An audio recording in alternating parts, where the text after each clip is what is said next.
함께 나눌 하나님의 말씀은 베드로후서 3장 14절부터 18절까지 말씀입니다.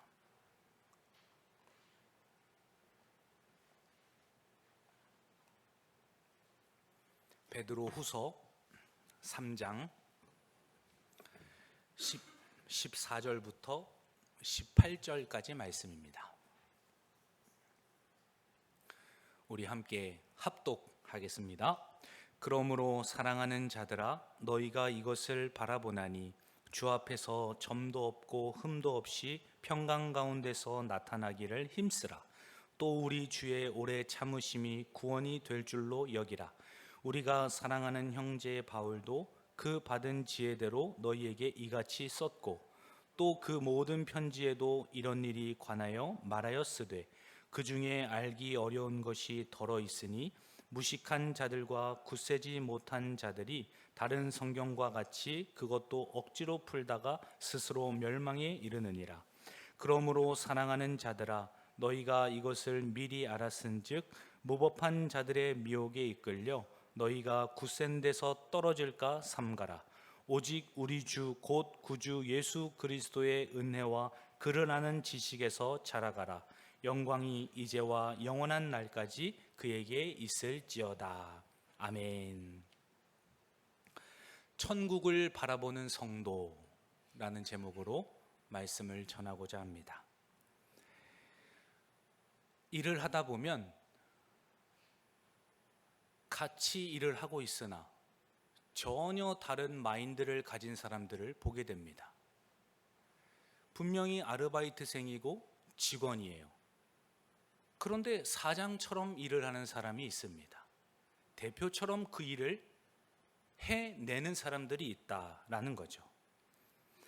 알바이고 직원이지만 사장의 자세를 가지고 있는 사람들이다라고 우리가 부르지 않습니까? 교회 내에도 담임 목사님이 계시고 부사역자가 있지만 그 부사역자들에게 요구되는 것 또한 담임 목사와 같은 마인드를 가지고 사역할 것을 그렇게 또한 권면하지 않습니까?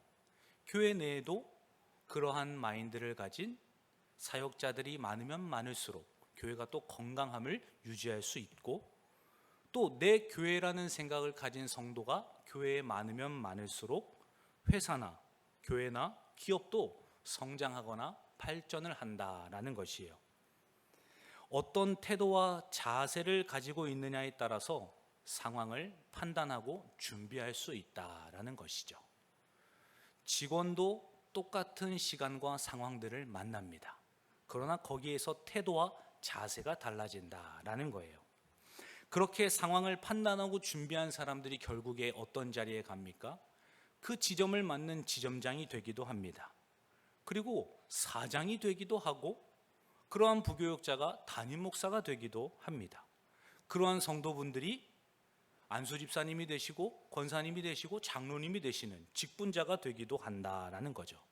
그러한 자세와 태도를 가질 때에 하나님의 영광을 보게 하시고, 또 기업과 또 직장과 모든 사업장도 번성하게 하시는 그러한 모습들을 우리가 보게 된다라는 거예요. 천국 백성들도 이와 마찬가지입니다. 하나님의 나라를 바라보면서 살아가는 성도들도 이와 마찬가지다라는 거예요. 현재 이 자리에서 오늘 이 순간에 하나님의 통치를 경험하고 그분의 다스림이 무엇인지를 아는 사람, 똑같은 시간과 공간에서 살아가지만 그분의 임재와 통치를 받으면서 살아가는 사람, 그분이야말로 진정한 천국 백성으로서의 삶을 이 땅 가운데에서도 살아가다가 하나님의 나라에 입성하는 그러한 주님의 사람들이다라는 것이죠. 그러한 성도일수록 이 땅에서 같은 시간을 살아가지만 충성되이 그 일들을 감당합니다. 사명을 감당하고 청지기로서 맡은 바를 충성되이 살아가다가 하나님께도 영광 돌리고 주님의 나라에 들어가서도 칭찬받는 그런 하나님의 사람들로 살아가게 되지 않겠습니까? 사랑하는 성도 여러분, 무의미하게 일하는 직원이나 알바생이 아니라, 그런 인생을 살아가는 것이 아니라 천국을 이미 소유한 백성으로서 이 땅 가운데서 이미 하나님과 함께 동행하는 성도들로서 자부심을 가지고 하나님의 영광을 위하여 또 우리의 본향을 바라보면서 믿음을 끝까지 지켜내시고 또 승리하시는 우리 광문교회 성도님들 되시기를 주님의 이름으로 간절히 축원합니다. 그러한 성도들에게 어떠한 자세를 가지고 살아가야 하는지 오늘 사도 베드로가 이 베드로서 마지막에 우리에게 권면하고 있기 때문이에요. 우리 14절 말씀 함께 읽습니다. 그러므로 사랑하는 자들아 너희가 이것을 바라보나니 주 앞에서 점도 없고 흠도 없이 평강 가운데서 나타나기를 힘쓰라. 아멘. 이것을 바라보나니, 이것을 무엇을 의미합니까? 새 하늘과 새 땅, 하나님의 나라를 사도 베드로가 베드로후서에서 계속적으로 우리에게 가르쳐 주었죠. 하나님의 나라는 반드시 올 것이다. 그 새 하늘과 새 땅은 더디 오는 것이 아니라 하나님이 오래 참으심 가운데 모두가 구원을 얻기 위하여서 참고 기다리고 인내하시는 시간이다. 그러므로 새 하늘과 새 땅을 바라보는 성도들아, 주 앞에서 점도 없고 흠도 없이 평강 가운데서 그 나라가 나타나기를 힘쓰라 라고 말하고 있어요. 우리의 태도와 자세는 어떠해야 하는가? 첫 번째로 기억하실 것은 주 앞에서 힘써야 합니다 라는 거예요. 사람을 보면서 힘을 쓰거나 또 상황이 그러하기 때문에 힘을 쓰거나 그렇게 환경 때문에 힘을 쓰는 것이 아니라 주님 앞에서 주님을 바라보면서 힘쓰라라고 우리에게 권면하고 있습니다. 점도 없이 흠도 없이 힘쓴다는 것이 강압처럼 여겨지고 억압같이 느껴지기도 해요. 신천신지를 바라보는 믿음의 성도들이 힘을 써야 하는데 그것이 억압이 아니고 강압이 아니지 않습니까? 그러면 우리는 어떻게 힘을 쓰면서 주님의 나라가 이 땅 가운데 이루어질 것을 바라보면서 기도해야 하는 것일까요? 평강 가운데서 나타나기를 힘쓰라 라고 말하죠. 힘을 쓰는데 평강 가운데 힘을 쓰라, 조금 모순되는 것 같기도 해요. 뭔가 힘을 쓰면 얼굴을 찌푸릴 것만 같고 인상을 써야 할 것만 같은 그러한 인상이 강하게 들지 않아요? 그렇게 힘을 쓰면서도 평강 가운데 거하라 라고 말씀하고 있다라는 거죠. 하나님께서 하시는 일이기 때문에 우리가 그 하나님의 다스림과 통치를 받으면서 그분의 역사하심대로 우리가 순종하며 평강 가운데 힘쓰라, 이러한 의도가 숨겨져 있는 것 아니겠어요? 하나님 앞에서 힘쓰는 우리 성도들은 죄인으로서 힘쓰는 것이 아니라 의인으로서 힘을 쓰는 사람들이기 때문이에요. 하나님과 관계가 깨어지고 죄로 가득하여서 죽어야 하는 존재였어요. 이미 죽은 존재들이었죠.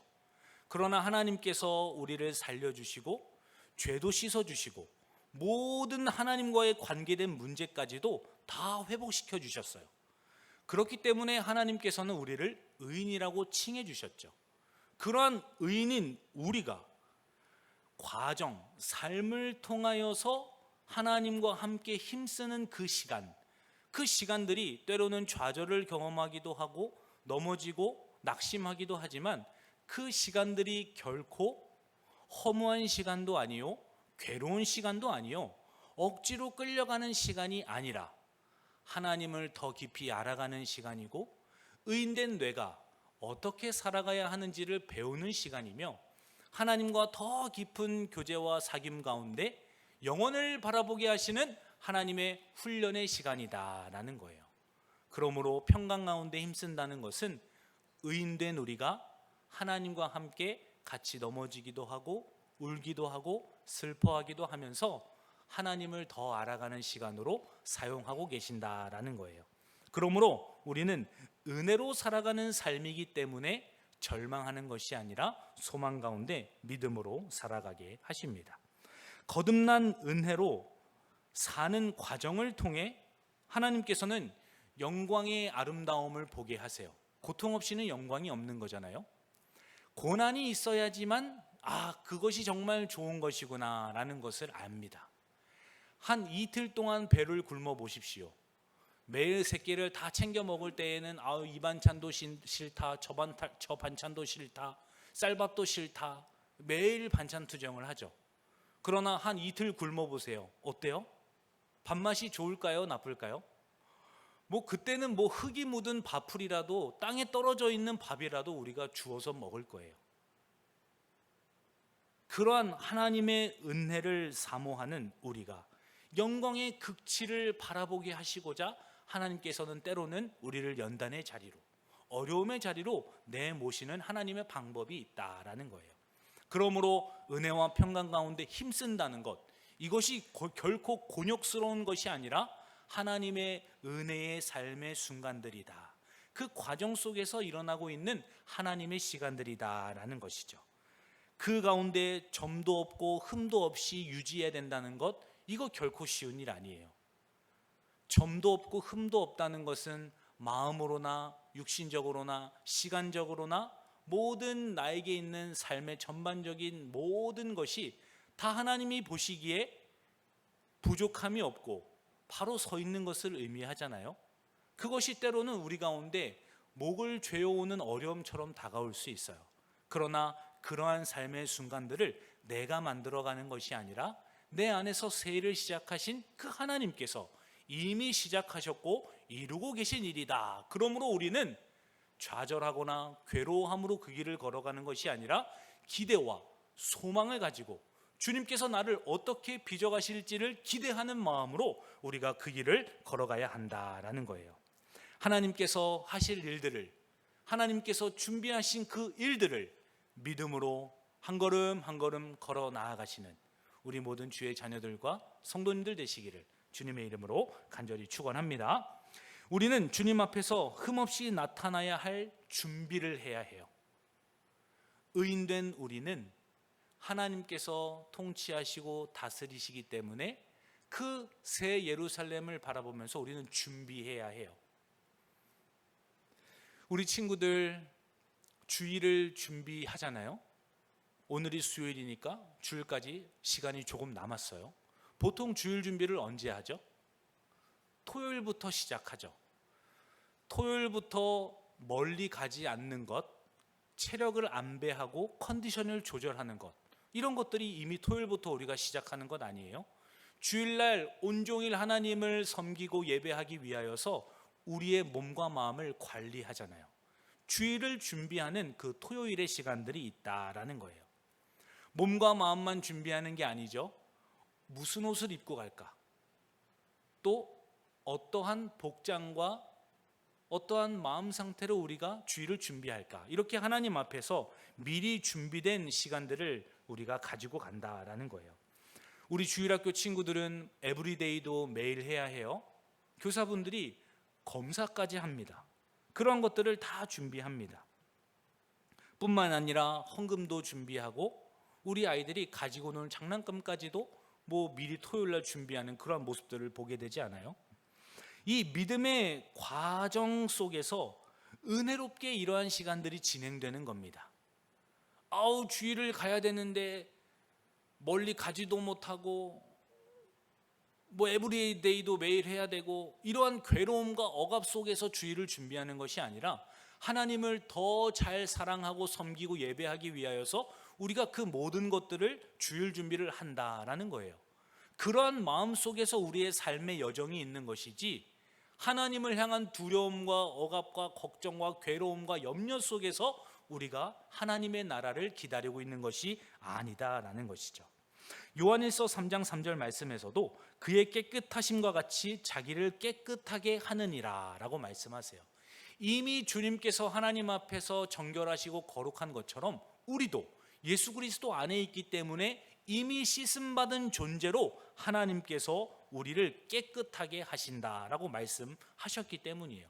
그러므로 이미 깨끗함과 의인된 우리는 하나님을 향한 그 마음과 태도, 그 자세를 준비하는 것이 무엇보다 중요한 것이다 라는 거죠. 그러므로 사랑하는 성도 여러분, 주 앞에서 힘쓰시고 주 앞에서 준비하시는 우리 모두가 되기를 주님의 이름으로 간절히 축원합니다. 이어서 15절 말씀은 오래 참으시기 때문에 우리가 힘을 써야 한다라고 말씀하고 계세요. 우리 15절도 읽습니다. 또 우리 주의 오래 참으심이 구원이 될 줄로 여기라. 우리가 사랑하는 형제 바울도 그 받은 지혜대로 너희에게 이같이 썼고. 아멘. 힘쓰라는 것은 왜 그러합니까? 주님의 오래 참으심으로 우리를 구원하도록 인도하고 계시기 때문이다라는 거예요. 오래 참으신다는 의미는 한 사람도 더 회개하고 주님께 돌이킬 수 있도록 하나님께서 기회를 주고 계시다라는 말과도 같습니다. 오래 참으신다는 것 자체가 이미 은혜다라는 것이죠. 로마서 2장 4절 말씀에서도 그의 인자하심이 너를 인도하여 회개하게 하심을 알지 못하느냐라고 말씀하세요. 하나님이 오래 참고 인자하시기 때문에 우리를 회개의 자리로, 다시 믿음의 자리로 하나님께서 부르고 계시다라는 겁니다. 그러므로 그리스도의 이 재림이, 다시 오심이 더디다고 생각하는 이유는 하나님의 오래 참으심을 우리가 인지하지 못하고 인정하지 못하기 때문이에요. 더 많은 자들이 회개하고 구원받게 하시려는 하나님의 인내임을 기억하면서 하나님 앞에서 오늘도 힘쓰시고 주님의 날이 도적같이 온다는 사실을 우리가 기억하시면서 하나님 앞에서 깨어서 기도하시는 우리 성도님들 되시기를 간절히 바랍니다. 그러므로 하나님의 인내하는 이 시간들은 구원을 위한 은혜의 시간인 것이에요. 우리 주님께서 빨리 왔으면 좋겠다. 다들 그렇게 이야기하시죠. 이 세상살이가 녹록하지 않기 때문에 주님이 빨리 오셨으면 좋겠다는 거예요. 나만 생각하면은 빨리 오시는 게 맞아요. 그러나 내 주변에 있는 사람들이 아직 그리스도를 알지 못하고 인격적으로 주님을 영접하지 못한 사람들을 생각했을 때에는 주님께서 조금 더 있다가 오시는 것도 그것도 은혜다라는 것을 우리가 인정하고 하나님 앞에 기도함으로 나아가야 한다라는 것이죠. 우리를 우리의 구원을 위한 기회로 여겨야 하는 것입니다. 이 오래 참으시는 하나님을 우리가 인정하고 신뢰함으로 오늘 하루도 준비된 삶을 살아가는 것, 그것이 우리가 가져야 하는 태도와 삶의 자세다라는 것이죠. 이어서 16절과 17절 말씀을 보면 미혹에 이끌려서 믿음에서 떨어지는 자들에 대해서 소개하고 있어요. 주님께서 그 나라를 우리 가운데 주실 때까지 오래 참음 가운데 주님 앞에서 힘쓰는 자들이 있습니다. 그러나 반대로 미혹에 이끌려서 믿음을 저버리는 자들을 소개해주고 있다라는 거예요. 16절과 17절 말씀도 함께 읽습니다. 또 그 모든 편지에도 이런 일에 관하여 말하였으되 그 중에 알기 어려운 것이 더러 있으니 무식한 자들과 굳세지 못한 자들이 다른 성경과 같이 그것도 억지로 풀다가 스스로 멸망에 이르느니라. 그러므로 사랑하는 자들아 너희가 이것을 미리 알았은즉 무법한 자들의 미혹에 이끌려 너희가 굳센 데서 떨어질까 삼가라. 아멘. 사도 베드로가 또 그 모든 편지에서도 이런 일에 관하여 말하였으되 라고 이야기하죠. 다른 믿음의 사도들이 하나님의 말씀을 기록하였고 그 기록된 편지가 교회에서도 같이 함께 통용되고 있었어요. 그 다른 하나님의 말씀을 비추어 보았을 때 그 편지들에도 이러한 주님의 재림에 관한 이야기들이 담겨 있지 않았느냐, 그 진리의 말씀들이 우리 가운데 읽혀지고 있지 않으냐. 그러나 그 가운데 그 말씀을 잘못 해석하고 잘못 풀어서 가르치고 배우는 사람들이 있다. 그것을 우리가 조심해야 한다라고 가르쳐주고 있는 거예요. 그러므로 하나님의 말씀을 잘못 해석하여서 미혹 때문에 이끌리는 자들이 되지 않도록 우리가 깨어서 분별하고 경계심을 가지고 하나님의 말씀을 상고할 것을 우리 가운데 가르쳐주고 있다라는 것이죠. 주님 앞에서 힘쓰면서 우리의 열심으로만 힘을 쓰는 것이 아니라 하나님의 말씀에서 벗어나지 않아야 할 것을 우리에게 가르쳐주고 있다라는 거예요. 베드로후서 3장 16절 쉬운 성경에 보면 이렇게 말씀합니다. 바울이 그의 편지 가운데 이 모든 것을 써 놓았습니다. 그의 편지 가운데 이해하기 힘든 부분이 조금 있어 몇몇 사람들이 그것을 잘못 설명하기도 하였습니다. 무식하고 믿음이 약한 사람들은 다른 성경도 잘못 해석합니다. 그러나 이것은 그들에게 스스로 멸망을 불러들일 뿐입니다. 바울이 우리에게 같이 볼 수 있게 적었던 이 편지의 내용들을 이해하기 힘든 부분들이 있는 것이 사실이다. 아직 진리가 차기까지 이해하지 못한 사람들에게는 바울의 13편, 그 바울 서신 13편이 얼마나 이해하기 어려웠겠어요? 이해하기 어려우니 자기들의 생각대로, 자기들의 감정대로 멋대로 해석하는 일들이 초대교회 가운데서 벌어지기 시작한 것이죠. 그러나 그러한 잘못된 성경 해석은 스스로 멸망하는 길로 인도하니 조심해야 한다라고 이야기하고 가르치고 있는 거예요. 오늘날에도 보면 성경을 자의적으로 해석하는 성도들이 있어요. 그러한 단체들도 있고 그러한 사람들도 있지 않습니까? 우리는 그러한 자들을 끝이 다르다라고 하여서 이단이라고 부릅니다. 그리고 끝만 다른 것이 아니라 목적지도 다르고 방향도 다르고 원리도 다르고 모든 것을 다 달리한 사람들을 사이비라고 부르죠. 이단과 사이비들이 똑같은 성경을 사용하나 전혀 잘못된 해석으로 사람을 바라보게 만들고 전혀 다른 해석으로 그리스도의 영광을 가리는 그러한 어리석음을 보여주지 않습니까?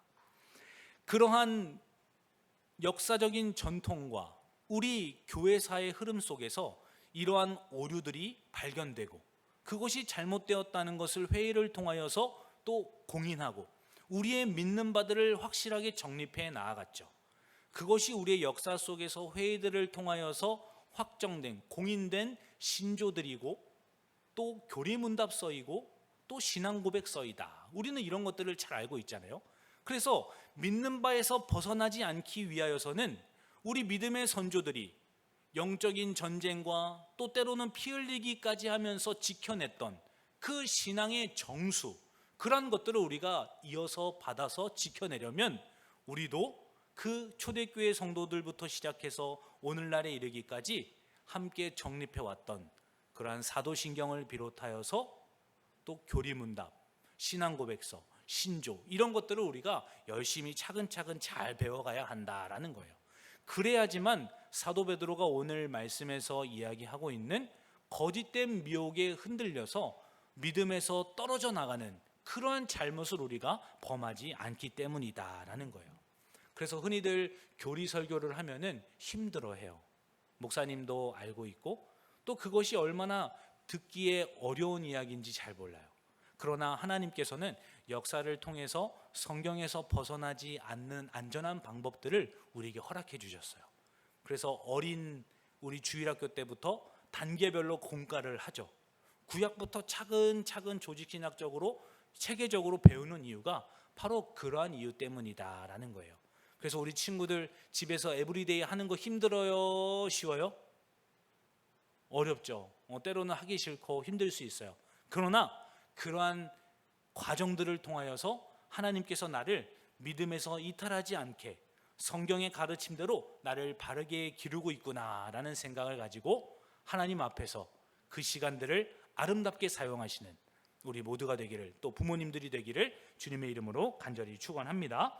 우리는 그러한 회의나 공적 모임을 통하여서 공인된 문서들을 믿음으로 받아야 할 것을 가르쳐주고 있는 것이기도 하다라는 거예요.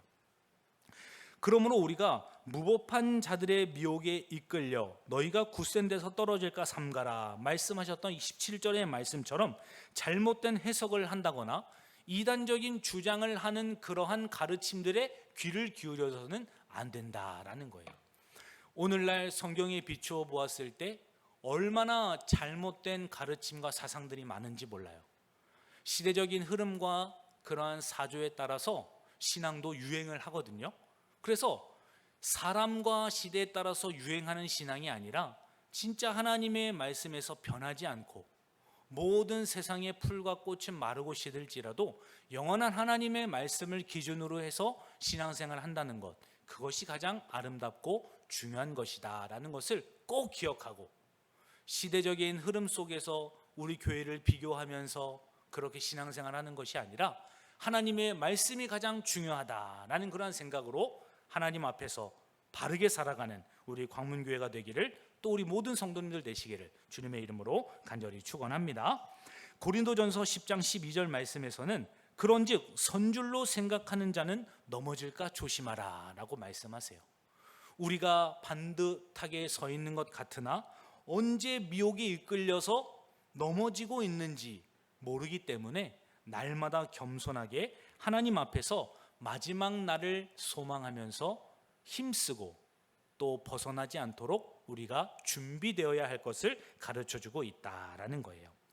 어떤 자들은 모이기를 패하는 습관들과 같이 오늘날에는 주일 성수만 하면 된다, 이러한 사람들이 있어요. 우리의 믿음이 날마다 연약하여서 흔들리기도 하고 넘어지기도 하고 낙심하기도 해요. 그렇기 때문에 가능하다면은 하나님과 더 자주 기도하고 더 자주 하나님의 말씀을 듣고 그분 안에 머물려고 해야 하는 게 정상적인 반응이에요. 그러나 오늘날의 성도들은 삶이 바쁘고 또 재밌는 것도 너무 많고 우리가 바라보아야 하는 것도 세상이 너무 많잖아요. 그러다 보니까 모이기를 힘쓰기를 패하는 그런 어떤 자들의 습관과 같이 우리도 그러한 삶의 태도와 그런 관성으로 나아가고 있지는 않은가, 우리가 한 번쯤은 살펴보아야 한다라는 겁니다. 시브리서 10장 25절 말씀이에요. 모이기를 패하는 어떤 사람들의 습관과 같이 하지 말고 오직 권하여 그날이 가까움을 볼수록 더욱 그리하자라고 말씀하세요. 초대교회도 핍박을 받고 모이는 것을 가지고 옆에서 사람들이 신고하고 막 로마의 그러한 군사들한테 갖다 일러 바치잖아요. 저기 몇몇 사람들이 하나님의 이름을 부르더라 그러면서 그 모임을 일부러 일러 바칩니다. 그렇게 해서 잡혀간 자들이 동물의 먹이가 되기도 하고 또 고통을 받기도 하고 여러 가지 박해를 받자 사람들이 점점점 안 모이기 시작하는 거예요. 오늘날에도 자녀를 양육해야 하고 학원에도 보내야 하고 또 저녁도 먹여야 하고 일도 해야 하고 여러 가지를 하다 보니까 여러 가지 어려움들이 삶에 찾아옵니다. 그것이 오늘날의 박해일지 모르겠어요. 하나님께 마음을 쏟지 못하게 하고 하나님께 시간을 할애하지 못하게 하고 하나님께 중심을 내어드리지 못하게 하는 그러한 삶의 유혹들, 여러 가지 어려움들이 오늘날의 삶에도 여전히 있다라는 것이죠. 그러므로 미혹에 이끌려서 우리가 굳센 믿음에서 멀어지는 것이 아니라 어떻게 하면 더 하나님의 말씀 앞으로 나아갈 수 있을까? 주님 앞에서 준비된 자로 살아갈 수 있을까를 하나님 앞에 묻고 기도하시면서 깨어서 주님의 날을 사모하시는 우리 모든 성도님들 되시기를 주님의 이름으로 간절히 축원합니다. 마지막으로 18절 말씀 읽습니다. 오직 우리 주 곧 구주 예수 그리스도의 은혜와 그를 아는 지식에서 자라가라. 영광이 이제와 영원한 날까지 그에게 있을지어다. 아멘. 우리는 머물면 안 돼요. 자라가야 합니다. 5학년 때 자라야 하는 평균 키가 있어요. 중학교 1학년 때에도 평균 키가 있더라고요. 그 나이에 맞게끔 자라가야지만 그것이 발달에 대한 장애가 되지 않잖아요. 우리는 자라가야 하는 그 때가 다 있다라는 거예요. 정체되어 있거나 멈추면은 결코 성경에서나 또한 우리의 일상생활에서나 하나님이 원하시는 모습과 방향이 아니다라는 거죠. 에베소서 4장 15절 말씀에서도 오직 사랑 안에서 참된 것을 하여 범사에 그에게까지 자랄지라 말씀하세요. 우리가 자라가야 하는 그 지향점, 그 목표점은 그에게까지 자랄지니라. 예수 그리스도의 성품, 예수 그리스도의 인격, 그분의 사역까지 우리가 자라나야 할 것을 하나님께서 우리에게 명령하시고 요구하신 것이다 라는 거예요. 내가 얼마나 삶 속에서 몸부림치면서 예수를 닮기를 원하는가? 내가 얼마나 주님과 같은 모습으로 이 땅 가운데서 살아가고 있는가? 그것이 우리 가운데 반드시 해야 할 그러한 억지스러운 일들이 아니라 이미 내 안에 모든 능력과 권한과 은혜들을 부어주신 그 하나님의 은혜의 믿음으로 반응하는 우리의 삶으로서 살아가는 모습들이다라는 거죠. 내 안에 그리스도가 계시기 때문에 그리스도의 모습이 드러나는 것이 당연하죠. 나는 이미 하나님의 천국 백성으로서의 모든 권한과 유업을 이은 자이기 때문에 그러한 권세와 그러한 권위가 드러나는 것이 당연하듯이 우리의 삶을 통하여서 그에게까지 자라가야 한다는 건 내 힘과 능력으로 거기까지 도달해야 한다는 것이 아니라 이미 우리에게 주신 그 능력을 바르게 사용하고 아름답게 드러내는 것을 의미한다라는 거예요. 부모님이 우리에게 용돈을 주셨어요. 용돈 10만 원을 주셨어요. 그럼 그 10만 원 안에서 알차게 한 달을 잘 생활하고, 또 때로는 남들도 도와주고 부모님이 또 좋아하시는 것도 사주고 아름답게 그것을 사용해야 하죠. 그러나 너무나 큰 돈이라고 하면서 손발이 떨려가지고 아무것도 사용하지 못하고 그대로 방 안에 모셔둔다면 부모님이 주신 그 돈의 가치와 의미를 우리가 잘 모르는 것 아니겠어요? 하나님께서도 우리 가운데 주신 그 권세와 권한, 그 능력들이 있어요. 이 땅 가운데서 하나님께서는 그에게 잘할지니라 라고 말씀하셨듯이 살아내기를 원하신다라는 거예요.